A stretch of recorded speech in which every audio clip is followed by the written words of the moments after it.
Tiyanak sa lumang ospital ng Malabon. Sa pusod ng Malabon, may isang abandonadong ospital na matagal nang binalot ng takot at misteryo. Sabi ng matatanda, noong panahon ng digmaan, maraming bata ang isinilang at namatay sa ospital na iyon. Mga inosenteng kaluluwang hindi na nakalabas ng buhay. Ngunit may isa sa kanila na hindi kailanman tumigil sa pag-iyak. Isang gabi, 3 binatang sina Eric, Paulo at Kumar ang napadpad sa harap ng lumang ospital. Lasenggo at walang takot, naisipan nilang pasukin ang lugar para maghanap ng multo at kunan ito ng video. Pagkapasok nila, agad nilang naramdaman ang bigat ng hangin. Madilim ang pasilyo at ang tanging tunog na maririnig ay ang mahihinang yabag ng kanilang sapatos sa basag na tiles. Habang naglalakad sila sa lumang nursery, biglang may narinig silang mahina at malamig na hagikik.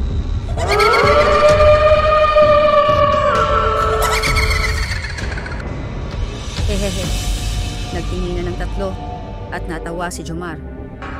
Pre, baka pusa lang yun. Ngunit nang ilawan nila ang sahig, imbes na pusa, nakita nilang may mga munting yapak ng bata, basa, na parang galing sa dugo. Nagsimulang manginig si Paulo. Tara na pre, di maganda to. Ngunit bago pa sila makatakbo, isang matinis na iyak ang umalingaw-ngaw sa buong ospital.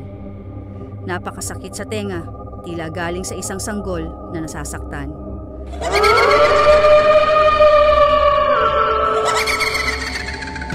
At doon nila ito nakita. Sa dulo ng pasilyo, may isang maliit na nilalang, isang sanggol, ngunit ang kanyang balat ay kulubot at kulay abo.